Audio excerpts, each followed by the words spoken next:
Buonasera, per questo nostro incontro, una conferenza, relazione, incontro. L'argomento è metafore, similitudine, analogie e differenze. I due relatori sono due colleghi, amici dell'Università di Genova, Michele Prandi, che è accademico, e Micaela Rossi, che fa parte del Dipartimento di Lingue dell'Università di Genova ed è una francesista come specializzazione, si è occupata molto di linguistica, pubblicando libri, per esempio, dal titolo In rure alieno, métaphores et termes nomades dans les langues de spécialité. Questo è un libro uscito nel 2015. Ma Micaela ha anche curato, insieme all'amico Michele Prandi, un volume intitolato Researching Metaphors Towards a Comprehensive Account, editore Routledge del 2023, per cui un libro molto recente. Che se in realtà è uscito a settembre, però sbagliato.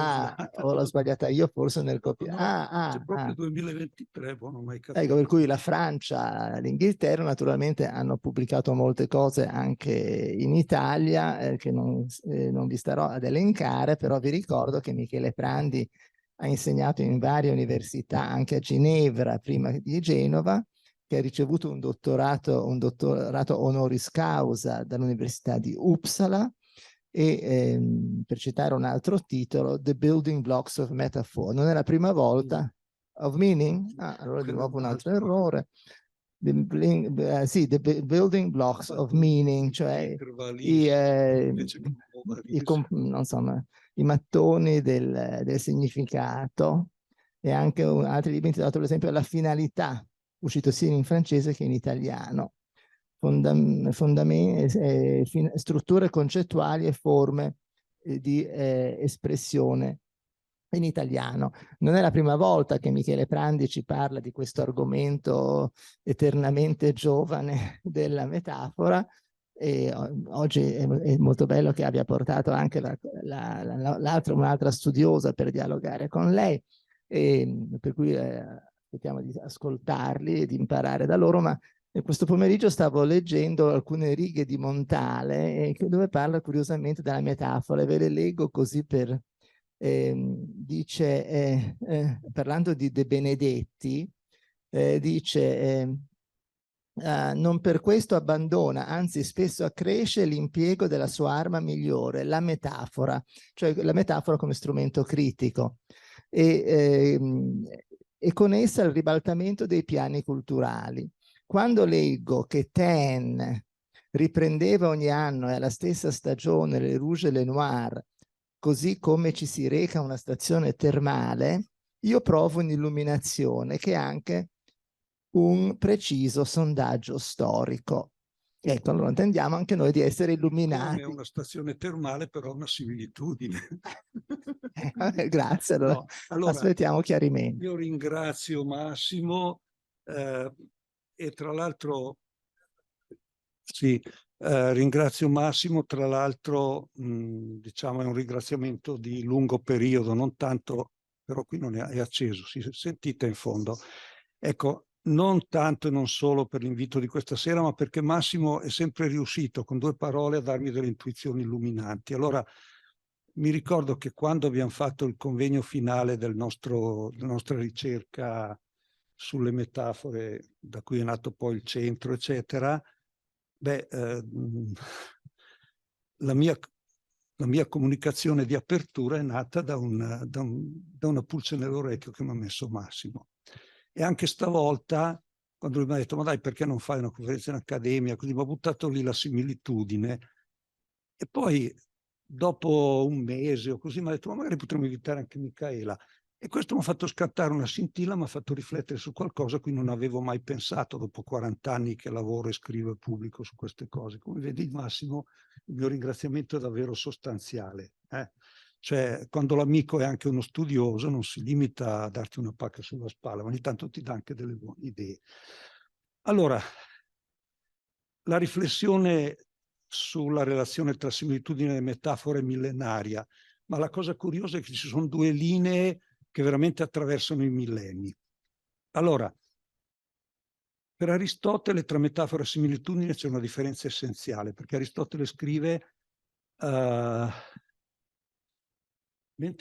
dunque, la similitudine non identifica i due termini, attenzione, non identifica i due termini, li tiene separati, e quindi la mente non esamina la relazione. Questa è un'osservazione molto profonda. La similitudine vedremo poi. Quindi c'è una differenza essenziale. La metafora è uno strumento cognitivo, la similitudine ci fa vedere due cose e ci dice pensa, ci si assomigliano. 2000 anni dopo, questa stessa idea la troviamo nel filosofo del linguaggio Max Black, che ha scritto uno dei saggi seminali proprio sulla riscoperta della metafora, non solo nella filosofia, ma anche nell'epistemologia del Novecento, Max Black appunto, che dice guardare una scena attraverso occhiali blu, che sarebbe la metafora, è diverso dal paragonare quella scena a qualcos'altro. Quindi questa è la linea, diciamo, della differenza.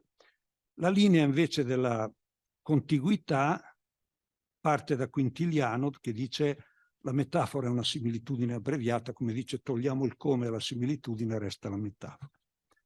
E la ritroviamo 2000 anni dopo quasi, non proprio 2000, insomma in Steen, cioè un autore che abbiamo anche avuto il privilegio di invitare a Genova come visiting professor qualche anno fa, dove dice la similitudine condivide con la metafora la richiesta al destinatario di vedere qualcosa alla luce di una cosa diversa, e a differenza della metafora, anzi è ancora una forma più completa della metafora, perché manda segnali espliciti al destinatario che deve per forza fare questo tipo di operazione, cioè straniare la visione di qualcosa attraverso qualcos'altro. Allora, io affronterò due punti, cioè primo cercherò di darvi una mia idea sulle differenze e anche le somiglianze che ci possono essere tra similitudine e metafora. Nel secondo punto affronterò un problema che appunto il fatto di aver richiamato l'attenzione su questo problema lo devo a Massimo, cioè ma se è vero che la similitudine e la metafora possono avere comunque funzioni parzialmente simili, che le differenze sono di struttura, come vi farò vedere, ma allora a che condizioni è possibile che una metafora sia trasformata sia riformulata come similitudine? E non è una domanda banale, perché, come cercherò poi di dirvi, le metafore letterarie in genere lo concedono, perché le metafore letterarie cercano di straniare un oggetto e quindi l'oggetto dobbiamo sapere qual è prima di straniarlo. Invece le metafore di cui si occupa l'amica, collega e anche ex allieva, se posso permettermi, Michaela Rossi, nella ricerca scientifica ci possono essere delle metafore che formulano un concetto che è inseparabile dalla metafora stessa. E quindi non c'è qualcosa a cui lo possiamo paragonare. Ecco. Quindi io farò questa breve panoramica iniziale e poi darò la parola a Michaela. Allora, possiamo dire in sintesi che la metafora e la similitudine raggiungono uno scopo comune, che è quello di applicare a un oggetto familiare un filtro estraneo, però con due strategie opposte. La similitudine afferma che due oggetti si assomigliano, due oggetti eterogenei, perché se no abbiamo un paragone, cioè se dico che una casa è più alta di un palazzo è una cosa, se dico il volto di stanotte è secco come una pergamena, sono due cose completamente diverse, e le due cose completamente diverse le può maneggiare anche la metafora. La metafora direbbe semplicemente il volto di stanotte è una pergamena. Poi vedremo il problema del secco, che nella metafora tende un po' a svanire. Allora, la similitudine come predicazione esplicita di una somiglianza ha tre caratteristiche che, come vedremo, la metafora capovolge completamente. Quindi da un punto di vista concettuale sono proprio due strategie opposte. Cioè, nel momento in cui, come dice Davidson, tutto assomiglia a tutto, oppure Searle, trovi sempre qualche somiglianza tra due cose, una similitudine è coerente. E in un certo senso è anche banalmente vera, proprio perché poi sembra, ma comunque è coerente, se non afferma qualcosa di scandaloso. Se dico il viso è come una pergamena, non è dire è una pergamena, che è incoerente. Poi, se due cose si assomigliano, il presupposto è che sono diverse. Beh, se la metafora ti dice il volto è una pergamena, afferma che sono la stessa cosa. Se non lo afferma direttamente, lo afferma in modo indiretto. Se la metafora dice la luna sogna, la tratta come se fosse un essere umano, perché chi sogna sono gli esseri umani. La metafora si basa su un significato che è attraversato da un conflitto interno, perché la luna non può sognare nella nostra ontologia naturale, quella che regola il nostro comportamento quotidiano. Insomma, nessuno di noi chiede un'indicazione stradale alla luna piena. Quindi, per lo stesso motivo, il fatto che sogni per noi è escluso. Terzo punto, la similitudine mantiene separati i due concetti, cioè di qua abbiamo il volto, di là abbiamo la pergamena. Invece la metafora ne trasferisce uno nel terreno dell'altro. Se dico la luna sogna, porto un'esperienza umana nel mondo degli oggetti inanimati. E da lì parte un meccanismo che naturalmente è fuori portata per la similitudine, cioè quella che Black chiama interazione e poi proiezione. Cosa vuol dire? Che se la luna sogna, io ho il diritto, cioè questa espressione mi dà il diritto di spostare sulla luna tutto quello che è coerente pensare dell'essere umano, che è il soggetto coerente di sognare. Questa è la proiezione. La similitudine questo non lo fa, perché le due cose rimangono diverse, non c'è il trasferimento del concetto da una sfera all'altra. Detto questo, che la differenza concettuale è profonda, vediamo come nelle forme di espressione ci possono essere delle differenze, degli accostamenti, c'è una situazione più, diciamo, frastagliata. Prima di tutto la similitudine, dato che predica esplicitamente una somiglianza, richiede che ci siano due oggetti o concetti distinti. Io venni meno così come io morisse e caddi come corpo morto cade. Ecco, qui gli oggetti distinti come li chiamiamo, tanto per capirci? Io, cioè il soggetto di cui si parla, è il tenore, come lo chiama Richards. L'altro, il corpo morto, è che tra l'altro nel lessico dantesco, che non è mai casuale, è un termine tecnico della fisica, è il grave, non è quello che muore, è il grave, e caddi come corpo morto cade, il corpo morto lo chiamiamo soggetto sussidiario, per intenderci, che è la terminologia invece di Black. Allora, nella metafora la distribuzione è più complessa. Cioè, nella metafora i due costituenti, cioè il tenore e il soggetto sussidiario, possono essere anche in assenza. Sentite questi versi di Pascoli. A ogni croce roggia pende come abbracciata una ghirlanda donde gocciano lacrime di pioggia. Cosa sono le lacrime? Sono le gocce, ma le gocce non ci sono. E questa è una similitudine, non è possibile. D'accordo? Quindi nell'espressione vediamo già delle differenze interessanti. La similitudine può predicare un'analogia vuota. La sua curiosità era come una spina nella carne, ma non dice era, che so io, penetrante o di come. Non c'è il tertium comparationis. Però nelle similitudini, diciamo, nelle similitudini di forme più tipiche, il tertium comparationis c'è. Per esempio, il volto di stanotte è secco come una pergamena. Secco è appunto il tertium comparationis. Guardate bene che nella metafora non è richiesto, proprio perché la metafora è proiettiva, noi non sappiamo dove va a finire a priori. Quindi possiamo anche dire che ce lo possiamo costruire un tertium comparazione se non abbiamo voglia di fare tutta la strada, però la metafora ci porta oltre, invece la similitudine confronta e tipicamente ci dà anche il termine di confronto. Ecco, i mezzi linguistici, è inutile che ve li dica, c'è il come, c'è il tale, sembrare, il parere, però possono esserci anche forme più, per esempio, quando, non so se ricordate Manzoni, quando descrive il pranzo a casa di Don Rodrigo, chi passando per una fiera, eccetera, eccetera, poi dice, beh, si immagini che tale fosse la consonanza, che naturalmente è ironica, antifrastica, di quei, se si può dire, discorsi. Ecco, si immagini, cioè possono esserci anche delle forme molto più sofisticate. Oppure le chiese sulla riva paiono navi che stanno per salpare, Cardarelli. Comunque voi avete sempre due soggetti chiaramente distinti. Ecco, se vogliamo riflettere sul ruolo del tertium comparationis, facciamo un confronto con la metafora. Io ho messo lì l'orologio, poi l'ho coperto, era proprio l'intelligenza nella sua fase più sviluppata. Ecco, nella similitudine il tertium comparationis lo troviamo tipicamente in posizione di predicato, cioè una posizione forte. Cioè,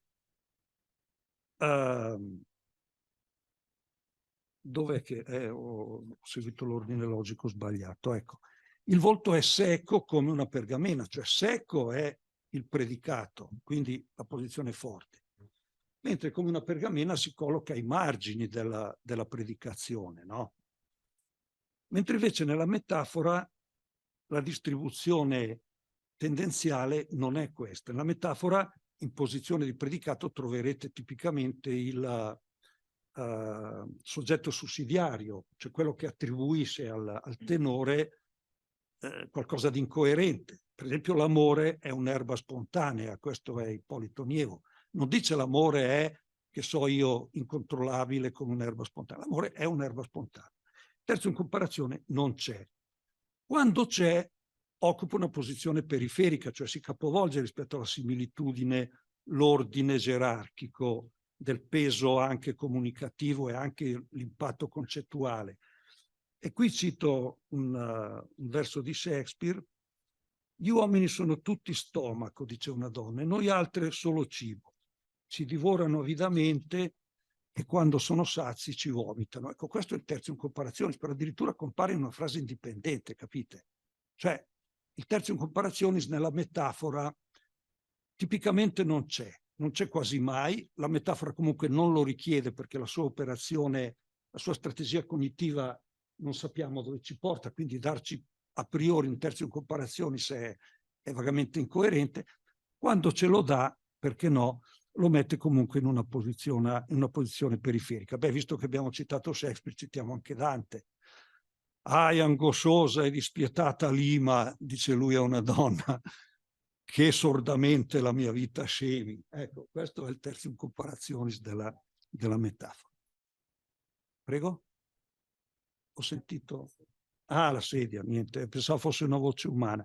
Ecco, nella similitudine, quindi, il terzo in comparazione si occupa la posizione di predicato, che è quella concettualmente più pesante, dall'impatto più forte, e questo spiega anche un'altra caratteristica della similitudine, su cui non mi dilungo per mancanza di tempo, però su cui vi invito a riflettere e pensare alla vostra memoria. Pensate alle similitudini di Dante, come l'augello intra la mate fronde va avanti per 5 terzine. Beh, perché? Perché io sviluppo il tenore, il soggetto sussidiario, il terzo in comparazione, mentre la metafora tende a essere secca, cioè tac, ti butto lì, soggetto verbo, soggetto predicato nominale e la cosa si chiude lì. Invece la similitudine si presta proprio a questi sviluppi, cioè come l'augello intra la mate fronde, e dopo 3 terzine così la donna mia, capito? Cioè, ecco, questo è... Quindi ci sono, prima che arrivi così la donna mia, 3 terzine di terzi in comparazione, insomma, ecco, per intenderci. Naturalmente le similitudini e le metafore possono discostarsi da questo modello. Noi siamo come il mare che riceve acqua da tutte le parti e la torna a distribuire. Manzoni mette il terzo in comparazione su posizione periferica, in posizione di predicato invece il soggetto sussidiario, cioè il come. Vabbè, non mi dilungo su questo e passo al secondo punto, perché poi devo cedere la parola a... Ecco, un'unica cosa su cui volevo attirare la vostra attenzione: la similitudine è sempre stata considerata una figura, dipende come definiamo le figure, cioè nella retorica tradizionale, poi nella retorica letteraria che ha preso la sua eredità, le figure sono parte dell'ornato. Se noi le figure le definiamo, come io per esempio sono convinto, come qualcosa che sgorga dalla stessa sorgente, dalla grammatica e dalla semantica delle frasi da cui sgorga l'espressione, allora io direi la figura è l'interpretazione, la figura di significato, ovviamente non quelli di suono, così, è l'interpretazione di un significato che pone dei problemi, per esempio perché è incoerente o per qualche altra ragione di questo tipo. Beh, in questo caso la similitudine non sappiamo neanche se la possiamo definire una figura, perché ci dice tutto, non lascia niente alla nostra interpretazione. Cioè, pensate a una metonimia. Quando Robinson scopre che ha seminato dei semi e gli uccelli li hanno divorati, dice: ah, in pochi giorni divoreranno tutte le mie speranze. Se lui avesse detto divoreranno i semi che mi danno la speranza, cioè predicando esplicitamente sia i semi a cui la speranza si riferisce in modo indiretto, sia la relazione coerente che li lega come tipico della metonimia, beh, non sarebbe più stata una figura, sarebbe stata una descrizione, diciamo, diretta, immediata di uno stato di cose. Beh, la similitudine cosa ci dice? Questo assomiglia a quello, è esattamente questa situazione. Ecco, pensateci, perché non è una cosa banale, cioè è in gioco, diciamo, la concezione delle figure. Sono l'ornato o sono qualcosa di più specifico legato all'espressione linguistica, al suo significato e a come noi interpretiamo eventuali problemi di questo significato. Basta, vado avanti perché sennò non finisco più. Allora adesso mi faccio la domanda ulteriore, che poi cederà la parola a Micaela. Ma abbiamo visto che alla fine entrambe le forme cercano di straniare la visione di qualcosa, cioè il volto attraverso la pergamena, poi con strategie diverse, con differenze di espressione, di fuoco, di peso concettuale e anche di finalità, perché ricordiamo la metafora punta alla proiezione, la similitudine nel momento che ti dà un terzo in comparazione se il gioco è finito. Ma sarà vero che tutte le metafore si possono trasformare in similitudini? Beh, per rispondere a questa domanda, diciamo, il criterio è abbastanza semplice, cioè bisogna che ci siano due concetti o due oggetti indipendenti per poter fare questa operazione. Allora, la forma diretta è la forma soggetto predicato nominale, dove i due termini sono in presenza, cioè per dire le parole sono spade, come diceva Marlowe nel Faust, le parole sono come spade. Beh, qui è evidente. Allora, quando queste condizioni si realizzano, è lì che pensando alla sfida di Massimo, cioè di mettere insieme me e Michela, mi sono detto, ma sta a vedere che qui nelle metafore poetiche c'è sempre la possibilità di formulare esplicitamente i due fattori in gioco. Perché? Perché la metafora poetica non ha la funzione di creare un concetto nuovo, ma ha la funzione di straniare qualcosa di familiare. Sapete cos'è lo straniamento descritto da Shklovsky? Cioè quando Tolstoi descrive il funerale da un punto di vista di un cavallo, è una roba esilarante, però sappiamo che cos'è un funerale. Cioè la cosa anche più strepitosa però presuppone l'identificazione preliminare di un tenore. Io adesso vi cito un verso di Shakespeare che dal punto di vista del potere straniante credo che sia quanto di più strabiliante si possa immaginare. Preso da un sonetto. Perciò il desiderio fatto del più perfetto amore nitrirà non tarda carne nella sua corsa infuocata. Qual è la funzione del nitrire? Beh, non è certo quello di farci scoprire nel desiderio qualcosa a cui non avevamo pensato attraverso la metafora, quello che invece fanno le metafore creative nella filosofia e nelle scienze. È quello di vedere il desiderio come un cavallo. Allora il cavallo non c'è nell'espressione, però il cavallo è il soggetto di nitrire, quindi io posso estrapolare da questa metafora il desiderio è un cavallo, quindi dire il desiderio come un cavallo. Quando invece passiamo alle metafore scientifiche, allora scopriamo che questa condizione non si verifica, anzi nelle forme più interessanti, anche se come dice giustamente Micaela sono poche, però poi vedremo anche perché sono poche, magari ve lo dirà lei, e beh lì invece non c'è la condizione di avere entrambi i termini, quindi non possiamo usare una similitudine. Allora vi rubo ancora 5 minuti. Nella creazione, le metafore scientifiche rispondono a due funzioni diverse. Ci sono quelle illustrative. Credo che tutti voi abbiate letto qualcosa di Lucrezio, del Rerum Natura. Lui non è che sta creando concetti nuovi, sta cercando di rendere accessibili ai romani, ai latini, concetti che nella filosofia greca erano perfettamente già stabiliti, cioè un atomo era un atomo e così. Allora quando lui dice, beh, pensate al fatto che noi abbiamo 25 suoni che ti danno luogo a milioni di pagine di testi diversi, ecco, allora noi possiamo avere atomi che sono così tra di loro magari abbastanza simili, però da questi scaturisce tutto. Beh, lui cosa fa? Prende un concetto che è solidamente stabilito, non lo vuole assolutamente straniare, ma vuole renderlo accessibile attraverso un confronto. E allora il confronto lo puoi fare con la similitudine, lo puoi fare con la metafora, anche con l'allegoria.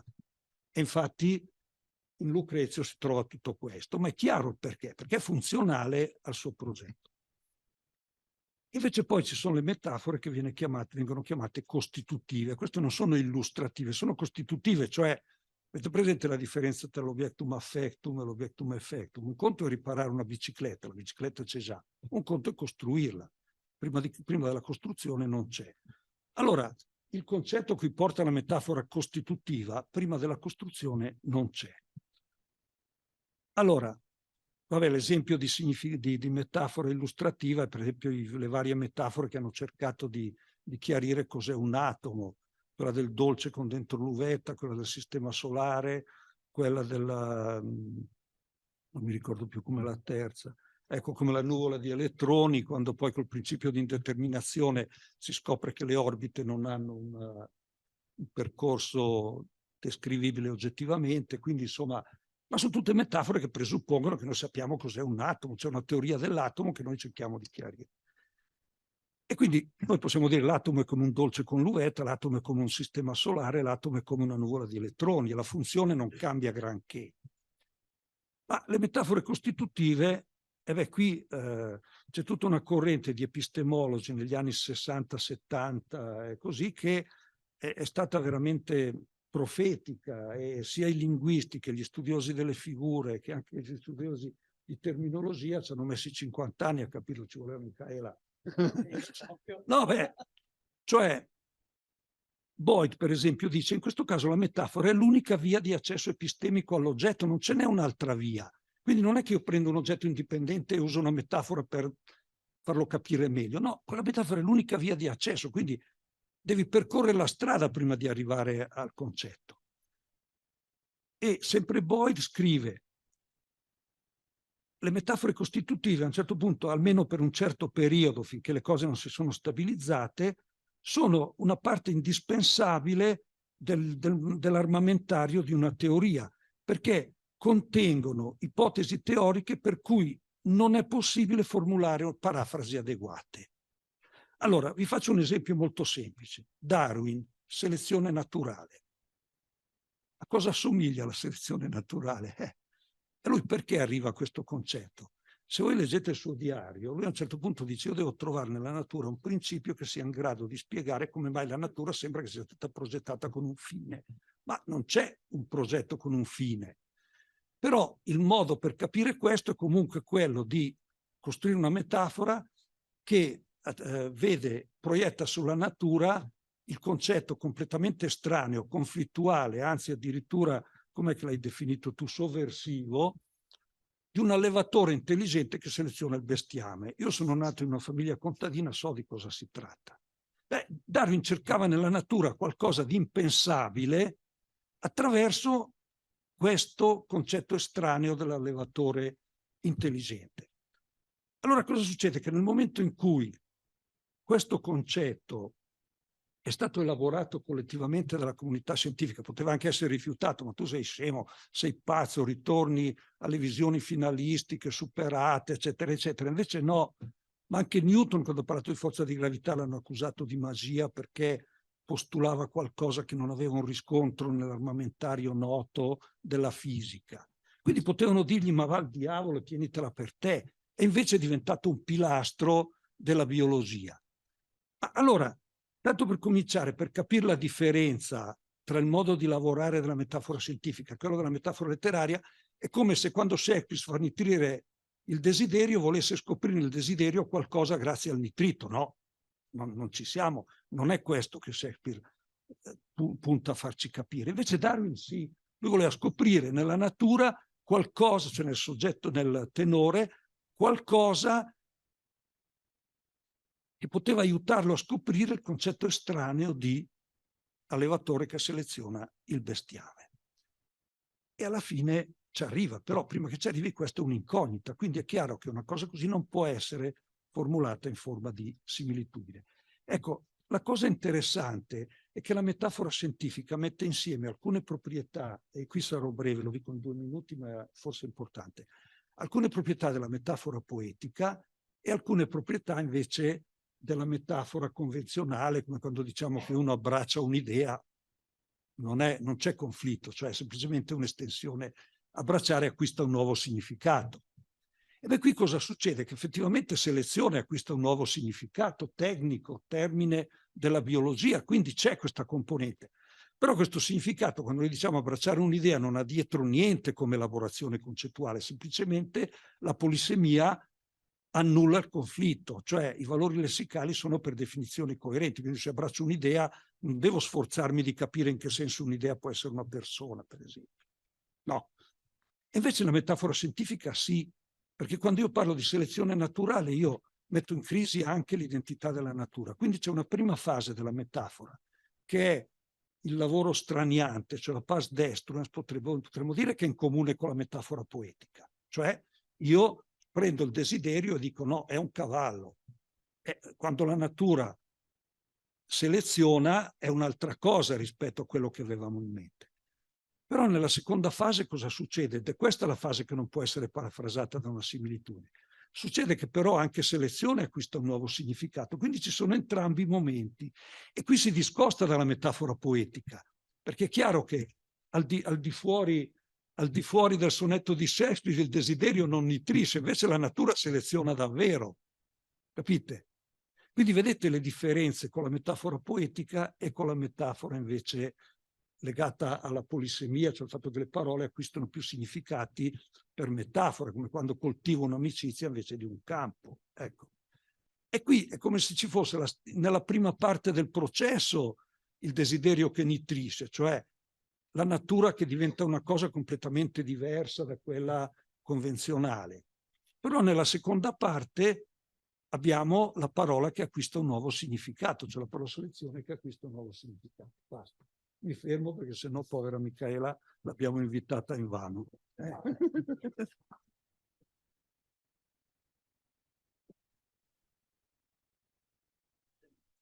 Grazie. Mi dovrei spiegare la differenza, perché quando Omero dice la vita degli uomini sono come le foglie che cadono dall'albero, e uno dice il processo della natura è come un allevatore che... sono due similitudini. Ma lui non no? lo dice per cambiare la scienza, capisci? Sì. Per creare Comunque, una rivoluzione epistemologica, capito? Ecco, però, Cioè, nel senso che la sì. cosa finisce in quel testo, cioè, capito? No, adesso non so, magari la discussione comunque volevo meglio che la solo facciamo buttare alla lì un fine, perché sassolino, sennò... perché c'è sempre la possibilità di tradurre in una similitudine. È chiaro che tu dopo hai spiegato il la differenza. sonetto di Shakespeare non è che il desiderio, il cavallo e il nitrire diventano un'altra cosa, invece qui sì.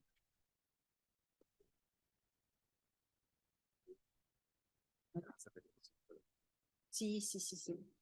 Grazie. Intanto grazie dell'invito e grazie anche del dialogo con Michele, perché noi è una tradizione che abbiamo ormai da tanti anni, quella di, come dire, dialogare intorno alle metafore della scienza, e io in realtà non mi occupo solo di metafore della scienza, come vedrete questo pomeriggio mi occupo anche di metafore dei linguaggi tecnici. E questo da diversi anni, quindi ci saranno delle cose che saranno, diciamo, relative alla spiegazione che Michele ha dato della differenza o delle possibili differenze tra metafore e similitudini nelle scienze, poi ci saranno anche delle altre informazioni che per me però sono utili per spiegare in realtà come si creano dei nuovi concetti e dei nuovi termini a partire dal meccanismo metaforico. E forse per rispondere in parte a Massimo, la principale differenza che io posso tracciare è il processo di validazione all'interno della comunità scientifica. Cioè è chiaro che nel momento in cui si parla di selezione naturale, l'interazione metaforica produce un nuovo concetto, e questo nuovo concetto deve essere in qualche misura ben definito e condiviso all'interno della comunità scientifica. Più la metafora è creativa, o potremmo anche dire che più la metafora è sovversiva, perché sappiamo che quando si creano nuove teorie si creano nuove metafore, e questo è anche un modo per legittimare nuove teorie. Non è una banalità che ogni volta che si cambia la visione dell'atomo ci sia una nuova metafora, perché questo significa anche legittimare una nuova visione dell'oggetto nelle scienze. Però è vero che il termine si cristallizza solo nel momento in cui c'è una validazione della comunità.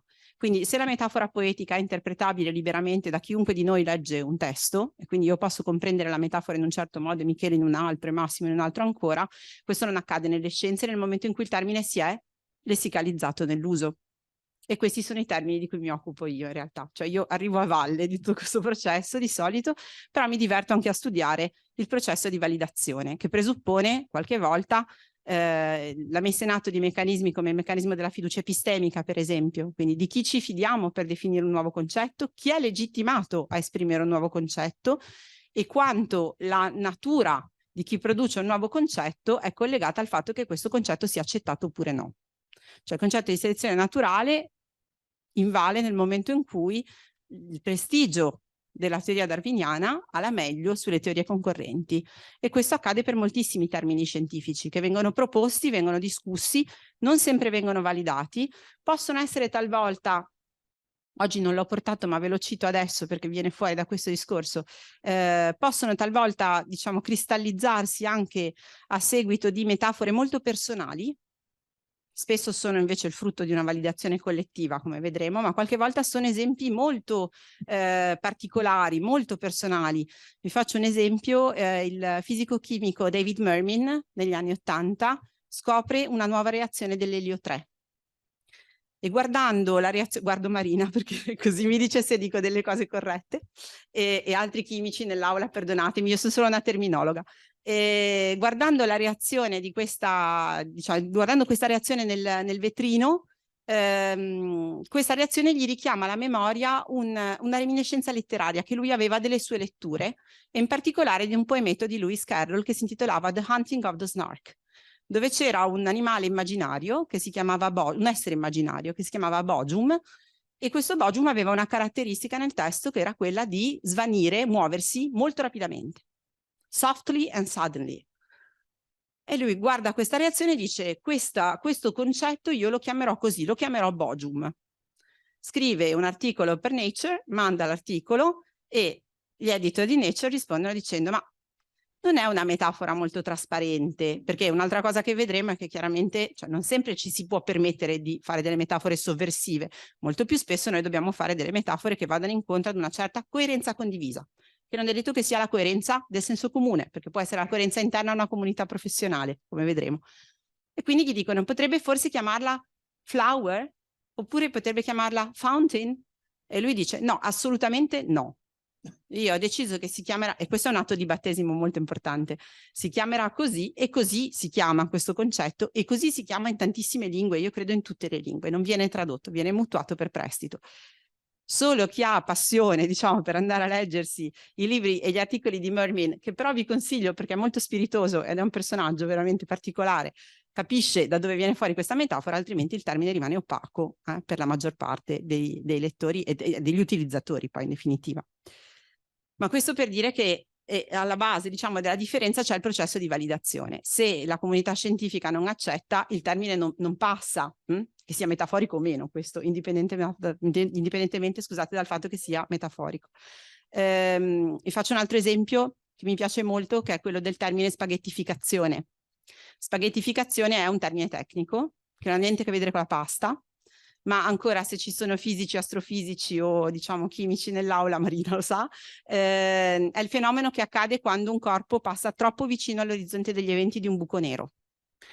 E perché? Perché il corpo viene stirato e quindi in qualche modo viene spaghettificato. Allora, questo è un termine che se l'avessi creato io, sinceramente, che sono Micaela Rossi, molto probabilmente non avrebbe mai avuto l'appoggio della comunità scientifica, ma l'ha creato Stephen Hawking. E quel fenomeno si chiama spaghettification. Okay, quindi questo penso che possa essere, diciamo, un viatico per capire che differenza c'è nel passaggio dalla metafora creativa, che è poetica, alla metafora che invece deve essere in qualche modo, per quanto creativa, per quanto sovversiva, deve essere validata. C'è un processo che si chiama proprio validazione. Ok, quindi questo per dirvi che io normalmente mi occupo di metafore, grazie, scientifiche e tecniche. Ve ne ho messo qualche esempio qui a schermo. Ho cominciato tanti anni fa occupandomi di linguaggio della degustazione del vino, cosa che mi divertiva moltissimo perché dovevo fare anche le prove pratiche, quindi sono diventata un'esperta della degustazione del vino, e questo mi ha permesso però di venire a contatto con una terminologia che è apparentemente una terminologia molto figurata, molto spesso parodiata per questa sua caratteristica, in realtà è una terminologia dove le figure sono tutte termini tecnici. E quindi ho cominciato da questo, sono passata, come vedete, ad altri settori, mi sono occupata di astrofisica ad un certo punto perché volevo provare che cosa succedeva nelle scienze dure, Mi sono occupata anche di terminologie tecniche e poi anche di terminologia della finanza. Gli esempi che avete a schermo sono tutte metafore che portano a termini. Il primo lo conoscete, immagino, è la teoria delle stringhe.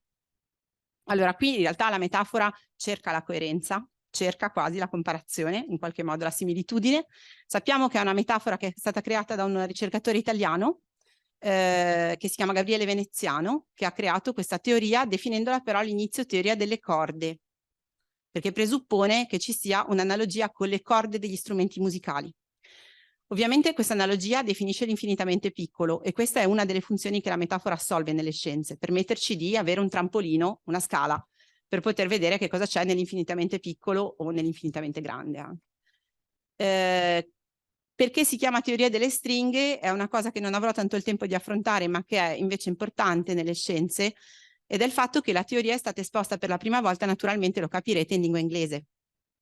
Il termine è strings, infatti, ed è il termine corretto per le corde dello strumento musicale. E il fatto che noi la chiamiamo teoria delle stringhe è frutto di un calco nel procedimento di rientro verso esatto, infatti in francese questa è la théorie des cordes.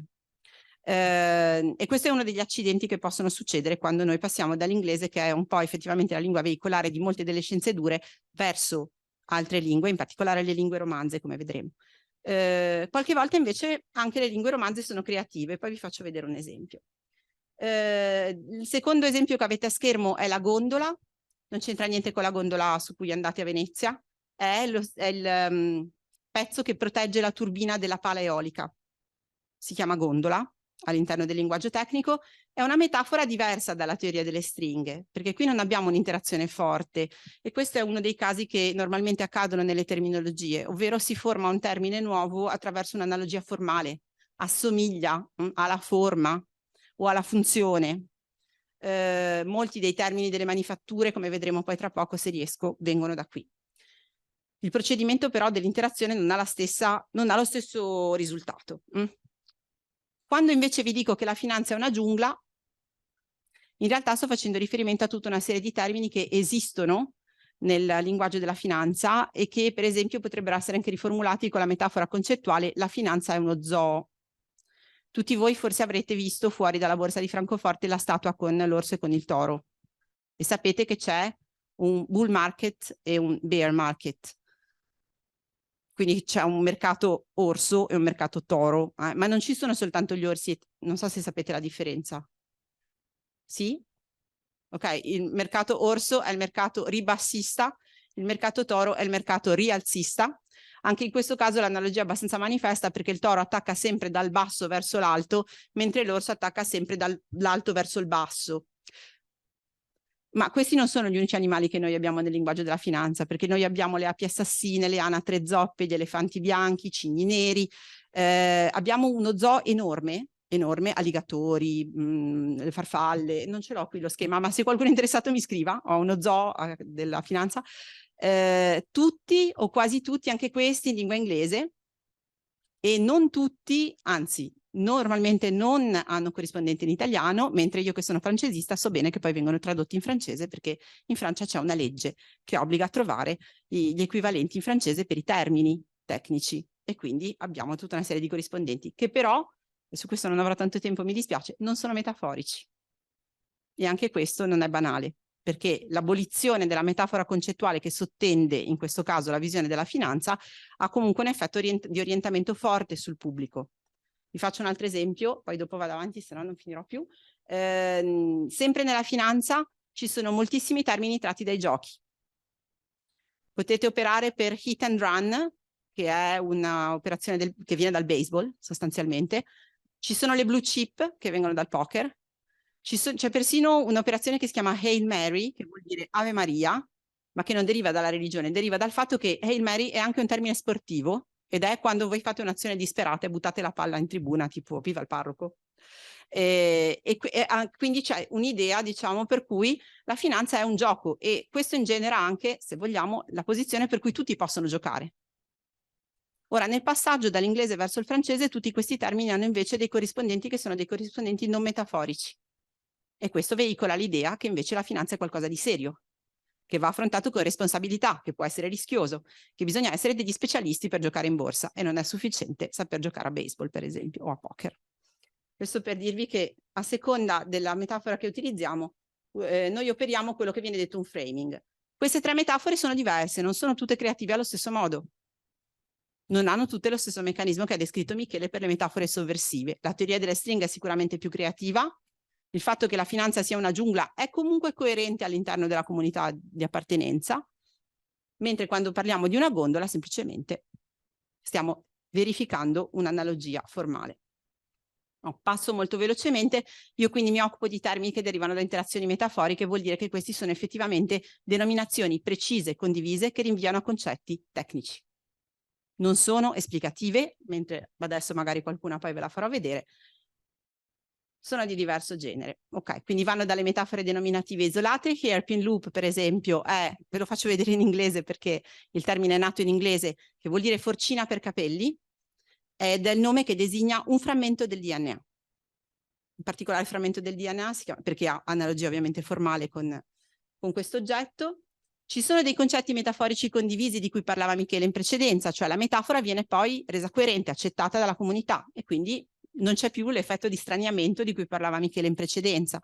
Quando noi parliamo per esempio di housekeeping gene o di host cell o di cell colony, facciamo riferimento ad una metafora che è molto ben ancorata, che in realtà risale agli anni 60-65, ma poi magari se riesco ve la farò vedere, è il momento in cui viene, diciamo, attribuito il premio Nobel a François Jacob, in realtà, e ai suoi colleghi, quindi Monod e Boff, e ci sono poi le metafore invece creative, che sono quelle di cui ha parlato adesso Michele, che sono le più sovversive, sono le più rare. Su questo abbiamo avuto una discussione, perché in realtà trovare altri esempi calzanti, come quello che ha appena citato lui, è estremamente difficile. E perché è così difficile? Perché in realtà si tende sempre nelle scienze a cercare il consenso della comunità scientifica. Difficilmente c'è la forza, da un punto di vista della legittimità epistemica, di allontanarsi di molto da quello che è stato detto in precedenza, di creare qualcosa di completamente nuovo. E quindi, come vedremo, molto spesso anche le metafore più creative cercano di essere comunque accettabili.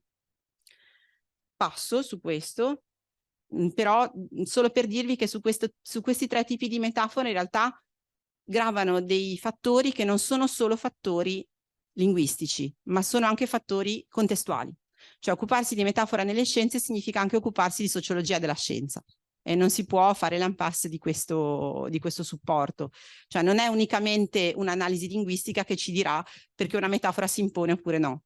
Ce lo dicono solo dei fattori che sono fattori di contesto e quindi per sapere perché si è imposta selezione naturale dobbiamo studiare la storia della teoria evoluzionista e allora sapremo anche che Darwin per esempio aveva dei dubbi su questo termine e ad un certo punto dice questo termine non è sufficientemente preciso, questo termine potrebbe dare adito a delle interpretazioni scorrette, ma io sono così sicuro che la mia teoria sia comprensibile che confido nella capacità delle persone di comprendere questo termine che è un termine in qualche modo ambiguo, cosa che poi non è accaduta come sappiamo perché sul concetto di selezione naturale, anzi, c'è stata tantissima discussione.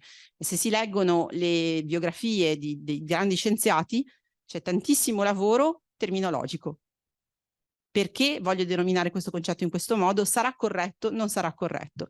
E qui entra in gioco anche il fatto che la metafora per lungo tempo è stata vista come una denominazione ambigua e anche un po' fuorviante, e quindi per molto tempo voi sapete che la storia della scienza ha posto un'ipoteca piuttosto forte sull'espressione per metafora. Solo recentemente abbiamo ricominciato ad occuparci di questo argomento. Questo per dire che se vogliamo comprendere non è sufficiente l'aspetto linguistico. Vi faccio vedere adesso quello che abbiamo, diciamo, concordato con Michele, molto brevemente, sulla distinzione tra le metafore costitutive e illustrative. E per farvelo vedere io ho scelto un corpus che è formato da discorsi di donne che hanno vinto il premio Nobel in una scienza che sia la fisica, la chimica o la medicina.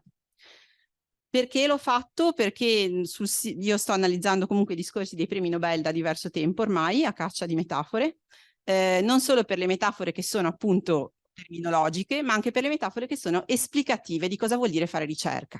Cioè, come viene definita la ricerca all'interno dei discorsi di chi vince il premio Nobel? e volevo capire se ci fosse un bias di genere. Cioè volevo capire se per le donne le metafore che definiscono la ricerca erano diverse da quelle che vengono usate in un corpus di riferimento che invece è fatto da discorsi tenuti da uomini. Quindi mi sono occupata di queste 19 donne, adesso non vi faccio la lista, però la potete trovare sul sito dei Nobel Prize, perché sono 19 donne eccezionali, che vanno da Marie Curie fino a più recentemente, diciamo, Barry Sinoussi, che per esempio ha avuto il Nobel insieme a Montagnier diversi anni fa per gli studi sull'HIV, insomma, e spaziano, sono quasi tutte, spiace dirlo, all'interno del campo della medicina, poche nella chimica, ancora meno nella fisica, ma questo credo che sia un po' un tratto storico. E all'interno io ho selezionato alcune metafore illustrative e alcune costitutive, così giusto per darvi un'idea. Ok, la prima illustrativa che ho trovato è questa, ed è la metafora bellica. Noi sappiamo che nell'infettivologia la metafora bellica è una metafora dominante, lo sappiamo molto bene dopo l'ultima pandemia, perché sappiamo molto bene che questa metafora è stata utilizzata anche nel discorso politico, soprattutto all'inizio della pandemia, ed è una metafora su cui sappiamo molto perché già Susan Sontag alla fine degli anni 70, nel 1978, ha scritto un saggio molto interessante sulla malattia come metafora. E quindi sappiamo che è una metafora ricorrente. È una metafora interessante perché non solo viene usata per illustrare, ma poi viene usata anche per terminologizzare. Cioè ci sono, quando noi parliamo di difese immunitarie, stiamo utilizzando un termine che però fa riferimento a questo immaginario. E questo immaginario orienta la nostra percezione della malattia nel bene e nel male. E come vedremo ci possono essere degli effetti distorsivi. Allora, vi faccio vedere questa, che è proprio una... Allora, le citazioni sono in inglese perché, mi spiace dirlo, ma i discorsi dei premi Nobel ormai si tengono in lingua inglese. Lo dico con una certa così, tristezza perché io sono una francesista, però sono presenti a volte in altre lingue, soprattutto nei primi anni, ma negli anni più recenti sono quasi tutte in lingua inglese. E qui la prima linea della difesa contro le infezioni è una metafora esplicativa che ci dice che queste cellule funzionano come le sentinelle o come la prima linea dei soldati che sono diciamo presupposti a combattere la malattia. Sulle derive di questa metafora, dicevo, si è detto molto. Se ne è parlato molto in prospettiva piuttosto polemica dopo la prima fase della pandemia, perché appunto questa è stata molto utilizzata nel discorso politico. Vi ricorderete il discorso del nemico invisibile qui in Italia. Chi ha un po' di dimestichezza con la Francia si ricorderà il discorso di Macron, in cui in 20 secondi lui dice tipo 6 volte "nous sommes en guerre", 6 volte, e ci possiamo chiedere perché. E il motivo è che di norma l'idea di una guerra instaura anche l'idea di una chiamata alle armi, quindi siamo tutti più disposti per combattere un nemico comune a, per esempio, rinunciare alle nostre libertà personali. Questo spiega forse perché in una prima fase della pandemia abbiamo avuto una metafora bellica molto spinta e invece poi nella seconda parte è invalsa un'altra metafora che è quella della catastrofe naturale, che ha un altro tipo di framing su cui non mi spingo. Su questo vi segnalo che c'è, e questo ve lo segnalo così per curiosità, c'è un'iniziativa che si chiama Reframe COVID, che cerca nuove metafore, adesso ormai molto meno, ma prima insomma cercava di raccogliere metafore per riorientare la visione della malattia. È un bellissimo progetto a cui partecipa anche Elena Semino, che ha studiato qui da noi a Genova e che adesso è una specialista di metafore nel discorso pubblico e che ha degli esempi molto interessanti. Sempre all'interno delle metafore illustrative vi faccio vedere questo esempio molto velocemente. Francis Arnold in questo caso, e qui "The Code of Life is a Symphony". Code of Life ci torno dopo perché invece questa è una metafora costitutiva, quella del codice, ma questa frase "The Code of Life is a Symphony" invece va molto incontro a quello che diceva Michele prima, cioè può essere riformulata tranquillamente come una comparazione, come una similitudine, ed è filata in tutta la citazione, come vedete. Quindi ci sono gli strumenti, ci sono i suonatori e così via. Esattamente come dicevamo prima. Ok, vi segnalo ancora queste, la ricerca come edificio, costruzione, ce ne sono tantissime, io ne ho selezionate un paio qui, e poi ve ne faccio vedere una che invece mi piace molto, che è questa, che è di Elizabeth Blackburn, che dice che cercare, diciamo, di spiegare la questione della natura molecolare dei telomeri era come immergersi in uno stagno profondo. E ce n'è un'altra che non vi ho messo qui perché è un po' deprimente, invece, di un'altra ricercatrice di cui adesso mi spiace non ricordo a memoria il nome, che dice che fare ricerca è un po' come vagare nella nebbia, Wandering in the fog, dice. Non a caso, e questo però ve lo do tra parentesi perché non è un dato su cui ho ancora, diciamo, certezza completa dei dati a mia disposizione, per le donne c'è una certa fatica nella ricerca, mentre nella parte maschile molto spesso prevalgono delle metafore come portare la luce, portare alla luce, dare luce e cose del genere. Ok, tra le metafore costitutive io ho selezionato questa, che è quella proprio del codice. Vabbè, mi date fiducia. Del codice per parlare del materiale genetico. Questa è una metafora costitutiva in effetti, ed è una metafora che viene proprio dall'interazione dei due concetti. Perché se noi sappiamo che in effetti Jacob prese a prestito in qualche modo il paradigma delle scienze della comunicazione e in particolare della linguistica strutturalista, e questo è interessante perché ci dice che c'è stato un momento in cui la linguistica era una scienza dominante a livello di prestigio, però sappiamo anche che l'idea del codice genetico ovviamente non corrisponde a quella del codice linguistico, ma ha prodotto comunque tutta una serie di termini che voi avete per esempio in questa citazione. Quindi noi possiamo trascrivere, possiamo tradurre, possiamo copiare, possiamo editare e così via. Abbiamo delle libraries, quindi abbiamo delle biblioteche a livello genico, e quindi possiamo fare tutta una serie di, diciamo, possiamo ritrovare questa metafora costitutiva all'interno di terminologie che però sono terminologie tecniche, ripeto, quindi diciamo che salta l'idea. Ok, finisco su questo, che è il caso più semplice, ma forse anche quello più divertente, quindi perché non ho più tanto tempo, è quello della mera estensione lessicale, cioè il momento in cui noi andiamo ad applicare un'analogia formale di solito. Vi ho messo qui qualche esempio, questo è quello dei formati della pasta. I formati della pasta sono tutti, quasi tutti, metaforici. E mi piace sempre citare l'esempio delle Ave Marie e dei Paternoster. Non so se qualcuno li ha mai mangiati nella sala. Ok, esiste un formato di pasta che si chiama Ave Marie, poi esistono anche i Paternoster. E i motivi sono fondamentalmente due, potrebbero essere la grandezza dei grani del rosario, perché come sapete, vabbè, insomma, ve lo dico io, i grani del Paternoster sono più grandi di quelli delle Ave Marie, ma anche perché il tempo di recitare un Paternoster è più lungo di quello dell'Ave Maria, e quindi il Paternoster ci mette di più a cuocere rispetto all'Ave Maria. Vabbè, queste sono tutte ovviamente è dizionario etimologico della pasta, comunque non sono io che ho inventato questo. Questi sono veramente i casi forse più semplici, molto spesso polisemici. Se vi chiedo cos'è questo, magari nessuno lo saprà, ma si chiama coccodrillo nel linguaggio tecnico delle ferrovie, questo elemento. Ci sono un sacco di animali, qui la metafora zoomorfa, ne abbiamo parlato altre volte, ci sono i macachi, ci sono le marmotte, ci sono i coccodrilli, però anche questo è un coccodrillo. E fa riferimento, e questo è un omaggio a Michele perché ho scelto il linguaggio dei treni per un motivo. E quindi, ops, in questo caso diciamo che sì, non era un coccodrillo, però. E voi direte, beh, ma questo viene usato dai tecnici, magari non dagli scienziati. Beh, no, in realtà lo usano anche gli scienziati. Finisco su questo esempio perché non ho veramente più tempo. Questo è un esempio che ci dice che anche in altre lingue si creano metafore, diciamo, piuttosto fantasiose. E questa metafora noi la dobbiamo a Jean-Pierre Luminet, che è il direttore, scusate, dell'Osservatorio Astronomico di Paris-Médan, che ci parla di crêpe stellare. La crêpe stellare è praticamente lo stato che la stella acquisisce nel momento in cui si avvicina molto all'orizzonte degli eventi del buco nero, quindi viene schiacciata dalle forze di marea del buco nero e assume l'aspetto di una crêpe. Lui l'ha chiamata crêpe, ovviamente il suo immaginario fortunatamente per una volta non era anglofono, poi ha dovuto pubblicarla in inglese naturalmente perché sennò nessuno l'avrebbe letta, e l'ha chiamata stellar pancake. Che non è però la stessa cosa di una crêpe, se posso essere esatto, è meno corrispondente a questo. Vi segnalo solo che noi anni fa abbiamo tradotto un testo di Luminet e avevamo un problema grosso con la crêpe, che è rimasta una crêpe, perché la migliore proposta che ci hanno fatto i nostri studenti era quella della piadina stellare, e qua si pone il problema della formazione secondaria, però io veramente non ho più tempo, quindi mi fermo qui. Vi ringrazio.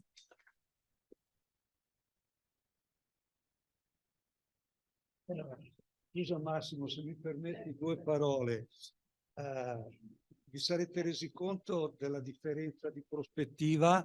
Ecco, diciamo che dal mio punto di vista, cioè, a me interessa vedere fino a dove si può spingere un meccanismo creativo spinto dalla capacità della lingua di imporre relazioni, eccetera, eccetera. Quindi per me, se anche ce ne fosse una sola, di metafore costitutive avrebbe il suo valore come punto di arrivo di un processo che non è qui, ma è qui. È chiaro che invece dal punto di vista di Micaela emerge un fenomeno completamente diverso, cioè che più la metafora è sovversiva e quindi creativa in senso forte, e più fa fatica a imporsi, e quindi magari lo stesso ricercatore è scoraggiato dal cercarla. Ma questo è un dato completamente diverso. Dal punto di vista del grammatico filosofo che sono io, l'importante è vedere fin dove arriva il meccanismo produttivo. Ecco. Non sono due prospettive evidentemente incompatibili, sono semplicemente complementari. Ecco, scusate. Ma... Grazie di questo interessantissimo intervento a due voci, che insomma ci ha rivelato tante cose interessanti che non sapevamo, e fatto anche capire sempre come è la lingua attraverso la quale, una griglia attraverso la quale noi comprendiamo la realtà, e la responsabilità di chi inventa queste metafore costitutive o anche le altre metafore. Mentre tu parlavi mi è venuto in mente, tu parlavi di buchi neri, no? Abbiamo parlato di Big Bang, tutte queste sono delle metafore che però appartengono forse più a un tipo che a un altro, no? Bene, ci sono delle curiosità, delle domande?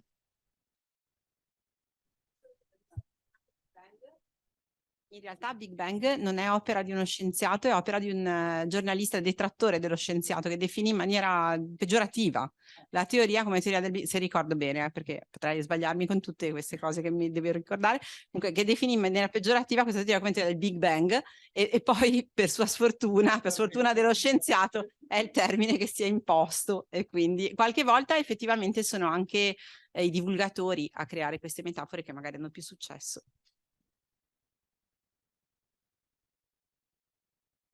Prego. Ecco. Una domanda ai cugini linguisti, visto che io facevo analisi del linguaggio giuridico un po' di tempo fa. Similitudine e analogia. Che rapporti ci vedi? Noi quando studiamo l'analogia in un linguaggio che è normativo, che ha funzione normativa, quello che ci interessa è il criterio di selezione di ciò che è simile e che distingue da ciò che è diverso. Sì, per poterlo generalizzare.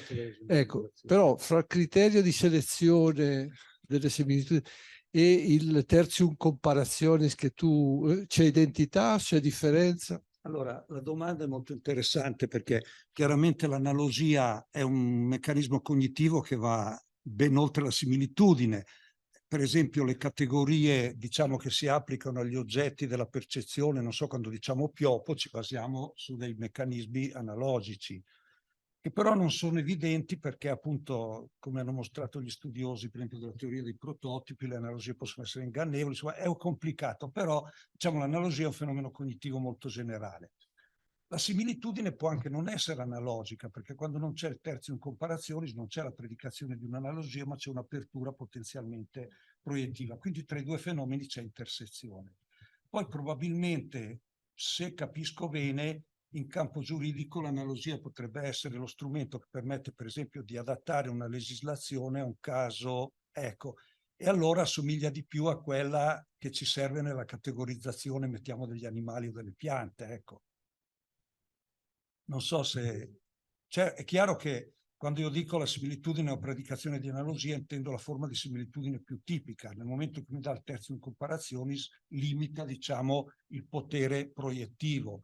Nel momento in cui non mi dà il tertium comparationis, lo apre. Quindi ecco perché c'è intersezione. Al tempo stesso l'analogia è un meccanismo cognitivo indipendente che ha uno spettro più largo.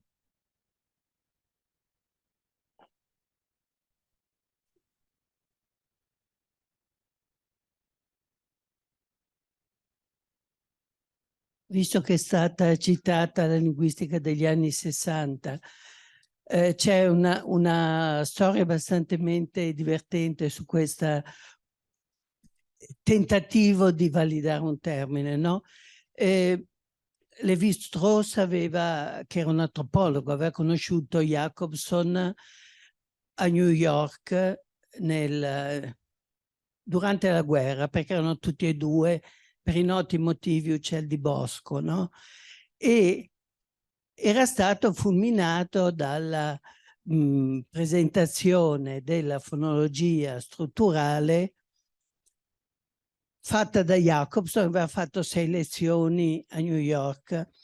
La fonologia strutturale è basata sostanzialmente su una prescrizione negativa, cioè fai come vuoi, basta che non fai questo, cioè puoi dire R come me, come lui, come quell'altro, basta che tu non dica L, va bene?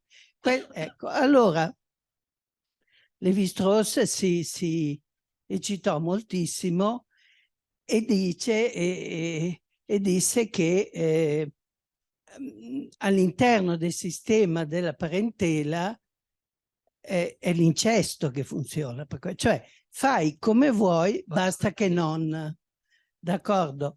Ora la cosa divertente è che ho provato per anni a usare questa cosa con gli studenti con scarsissimo effetto. Anzi, mi guardavano letteralmente inorriditi. Cioè, questo tipo di metafore tecniche delle volte van bene e delle volte no. Beh, diciamo che non era una metafora illustrativa. Come metafora illustrativa non era molto azzeccata. No, però è un esempio interessante perché c'è spesso fascinazione da un campo all'altro. E c'è, ovviamente, i campi scientifici sono permeabili, no? E quindi non è che una scoperta nell'ambito della linguistica non abbia effetto, per esempio, nel campo della biologia, perché ci sono anche delle interviste, se non sbaglio, televisive, dove Jacobson dice sì, mi sembra che questa metafora possa, cioè che il linguaggio della linguistica possa essere utilizzato anche nel caso della biologia, se non ricordo male. E se non vado errata, la psicanalisi mutua il proprio linguaggio dalla termodinamica all'inizio. Queste forme di fascinazione sono spesso collegate alla legittimazione, cioè se una scienza ha molto prestigio è molto probabile che quel paradigma sia nomade, cioè migri, cioè faccio un ultimo esempio, poi veramente la smetto perché potrei stare qua fino a domani, ma il termine di ecosistema è un termine che noi troviamo praticamente ovunque ultimamente e sottoposto a grandissima pressione nei vari passaggi, perché un conto è l'ecosistema nell'ambito biologico e un conto è l'ecosistema nell'ambito museale. Si sente parlare di ecosistema, mi viene in mente museale per esempio, ma parliamo anche di ecosistema industriale. E immaginate quale può essere il conflitto tra i due termini e che cosa, esatto, e che cosa ne deriva. E per questo perché ci sono delle metafore che ricorrono e noi abbiamo per ogni tot, diciamo, abbiamo delle metafore preferite, non so come dire, che legittimano nuovi approcci scientifici e quindi vengono spesso mutuate. In effetti, a proposito della metafora del codice, io credo che al giorno d'oggi una metafora così non avrebbe il prestigio di cui godeva all'epoca, perché si è capito che la funzione, diciamo, della codifica nell'insieme del meccanismo di funzionamento della comunicazione è evidentemente importantissima, però è anche molto limitata. Invece nella linguistica strutturale la codifica era praticamente tutto. Comunque è interessantissimo appunto che questo nomadismo che abbiamo sentito nei vostri 2 contributi. Naturalmente i letterati poi hanno un'altra cosa, che ci sono anche delle mode, le parole che loro usano, no? Mi viene in mente, non so, rizoma per esempio, no? Che non so se oggi lo dica ancora qualcuno, ma 30 anni fa non si poteva fare una conferenza senza parlare di rizoma. Ad un certo punto è stato creato il termine cittarizoma. E prendi il microfono. Pensate soltanto al termine spazzatura, cioè a junk. Quanti derivati ha dato junk, da junk DNA a junk food, a junk bond, a junk research, e ogni volta è un junk diverso. Proprio perché c'è una pressione tra i due concetti. E ci sarebbe altre cose da chiedere, anche appunto il passaggio dalla metafora bellica per il Covid alla metafora della catastrofe ecologica, ma magari ci sarà un'altra occasione per approfondire. E fra l'altro vedo che settimana prossima la conferenza di Carlo Nicche Bianchi e di Carla Morri ha proprio per argomento la sostenibilità, il punto di vista dell'ecologo. Su queste parole potremo anche subito interrogarci. Se non ci sono altre domande, allora ringrazio moltissimo Michela Rossi e Michele Prandi e vi saluto e vi do l'appuntamento la prossima settimana.